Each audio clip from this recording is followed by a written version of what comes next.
सूरज की रोशनी जहां कभी नहीं पहुंची, कहीं बर्फीला पानी तो कहीं उबाल देने वाले स्प्रिंग्स। प्रेशर इतना कि इंसान की हड्डियां पल में चकनाचूर हो जाए। पानी की सतह से 11,000 मीटर नीचे बसती है एक दुनिया जिसने समेट रखी है कई पहेलियां और होश उड़ा देने वाले नज़ारे, जिसकी तुलना चांद की सतह से की जाती है और जहां दूसरे ग्रहों की तरह वैज्ञानिक जीवन की खोज में जुटे हैं। ये है कहानी दुनिया के सबसे गहरे पॉइंट मारियाना ट्रेंच की। मारियाना ट्रेंच की गहराई इसे धरती की सबसे खतरनाक जगहों में से एक बनाती है। यहाँ सूरज की रोशनी पहुँचती नहीं और अंधेरे की चादर हमेशा कायम रहती है। उस पर से 0 डिग्री सेल्सियस का जमा देने वाला तापमान। सबसे भयानक होता है पानी का दाब, जो इंसानी हड्डियों को पल में चकनाचूर कर सकता है। यहाँ हर स्क्वायर इंच पर 8 टन का दबाव होता है, जो गहराई के साथ और भी ज़्यादा बढ़ता जाता है। पानी का यह दबाव इंसानी शरीर पर इस तरह असर करता है कि ऐसा कोई भी हिस्सा जहाँ हवा भरी हो वह बाकी नहीं रह जाता। धीरे धीरे फेफड़े धंस जाते हैं और हड्डियाँ टूट जाती हैं। मारियाना ट्रेंच धरती की सबसे बाहरी सतह, क्रस्ट की सबसे गहरी जगह है। ये कितना गहरा है इसका अंदाज़ा इस बात से लगाया जा सकता है कि दुनिया के सबसे ऊंचे पर्वत माउंट एवरेस्ट को ट्रेंच के सबसे गहरे पॉइंट पर रख दिया जाए तो भी उसकी छोटी समुद्र स्तर से 7,000 फीट नीचे ही रह जाएगी। ट्रेंच कैसे बनते हैं? 2 टेक्टोनिक प्लेटों, पैसिफिक और मारियाना की टक्कर से मारियाना ट्रेंच बना है। इसमें एक प्लेट दूसरी के नीचे दब गई, जिसकी वजह से पुराना और घना क्रस्ट नीचे की सतह मैंटल में धंस गया। गहरे समंदर की इस अनजान दुनिया में पहली बार कदम रखा था ओशियनोग्राफर जैक पीका और लेफ्टिनेंट डॉन वॉल्श ने।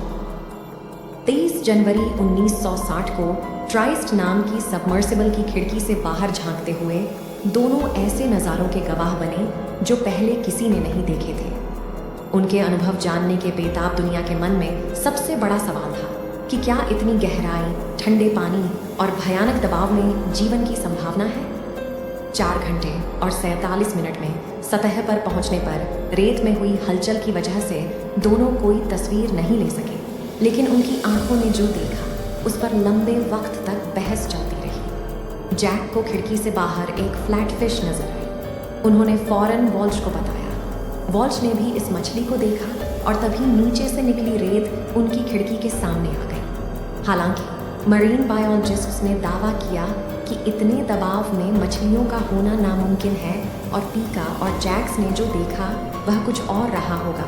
लेकिन अमेरिकी नौसेना के इन अनुभवी अफसरों ने साफ साफ कहा कि जब तक वैज्ञानिक उन्हें गलत साबित नहीं कर देते, वे यह मानते रहेंगे कि उन्होंने जो देखा वह मछली ही थी। इस मिशन के बाद भी यह सवाल बना रहा कि क्या मारियाना ट्रेंच में जीवन मुमकिन है? कि मारियाना ट्रेंच पर जीवन के बारे में अभी बहुत ज़्यादा जानकारी नहीं है, लेकिन जीवन ज़रूर फल फूल रहा है।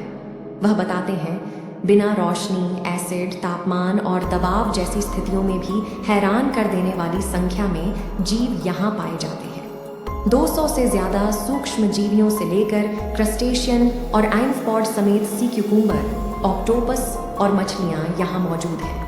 साल 2014 में गुआम के पास सबसे गहराई में 8,000 मीटर नीचे पाई जाने वाली स्नेल फिश की खोज की गई। जेम्स कैमरन ने जो तस्वीरें ली उनमें एकदम गहराई में भी समुद्री जीवन देखा जा सका। इन पर वैज्ञानिक रिसर्च कर रहे हैं ताकि पता लगाया जा सके कि आखिर यहाँ जीवन कैसे मुमकिन है। माना जाता रहा कि दबाव की वजह से कैल्शियम, जिससे हड्डियाँ बनती हैं, वह रह ही नहीं सकता है। बिना हड्डियों के मछलियों के जीवन पर भी सवाल बना रहा।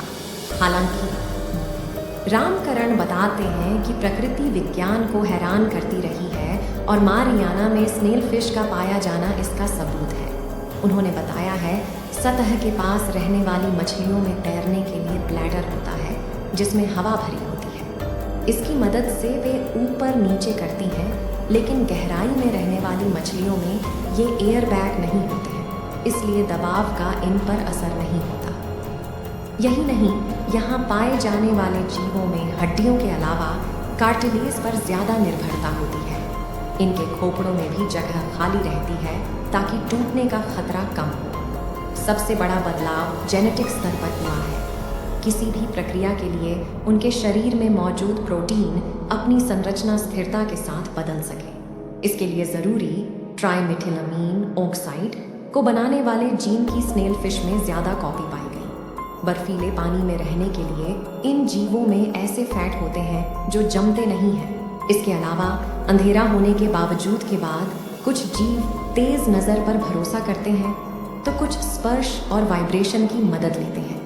कुछ खुद की रोशनी पैदा करते हैं जिससे शिकार को पकड़ा जाता है और खुद शिकार होने से बचा जाता है। सूरज की रोशनी के बिना होने वाली खाने की कमी ऊपर से आने वाले मृत जीवों के अवशेषों से लेकर लकड़ी के टुकड़ों तक पर निर्भर करते हैं। किसी भी ट्रेंच में छिपे रहस्यों को उजागर करने से दवाओं, खाद्य, ऊर्जा स्रोत जैसे उत्पाद तो मिल ही सकते हैं। भूकंप और सुनामी जैसी आपदाओं से बचने की तैयारी की जा सकती है। सबसे बड़े जिस सवाल का जवाब यहाँ छिपा हो सकता है वह है धरती के पर्यावरण में हो रहा बदलाव। इतने गहरे पानी, अंधेरे, दबाव और तापमान के हालात में रह रहे जीवों का विज्ञान हमें बता सकता है कि उनमें विकास कैसे हुआ। रिसर्चर्स को गहरे समुद्र में रहने वाले ऐसे सूक्ष्म जीवी मिले हैं जो एंटीबायोटिक और एंटी कैंसर दवाओं के काम आ सकते हैं। ऐसे में यहाँ रिसर्च से डायबिटीज़ के इलाज से लेकर लॉन्ड्री डिटर्जेंट जैसी ज़रूरतों तक को पूरा किया जा सकेगा। नेचर इकोलॉजी एंड एवोल्यूशन में छपे रिसर्च पेपर के मुताबिक मारियाना ट्रेंच में प्रदूषण का स्तर पास के ऐसे क्षेत्रों से भी ज़्यादा पाया गया जहाँ भारी औद्योगिकरण है। इससे संकेत मिलते हैं कि इंसानी गतिविधियों की वजह से होने वाला प्रदूषण गहराई में पहुंचने तक जमा होता रहता है और अब दुनिया की सबसे गहरी जगह पर भी पाया जाने लगा है।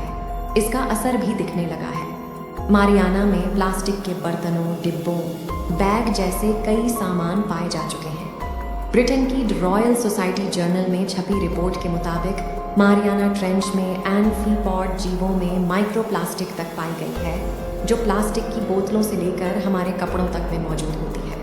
आमतौर पर एशिया में चीन और जापान जैसे देशों के उद्योगों से ये माइक्रोप्लास्टिक पानी में पहुंचते हैं।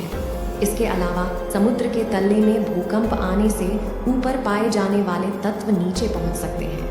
वह कहते हैं, यहाँ इस स्तर पर प्रदूषक तत्वों का पाया जाना इंसानों के धरती पर हो रहे विनाशक असर का सच खोलता है। यूनिवर्सिटी ऑफ मिशिगन की एक रिपोर्ट में बताया गया था कि मरी हुई मछलियाँ ट्रेंच तक मरकरी यानी पारा लेकर जाती हैं। समुद्र में पारे का मिलना बेहद खतरनाक संकेत दिखाता है।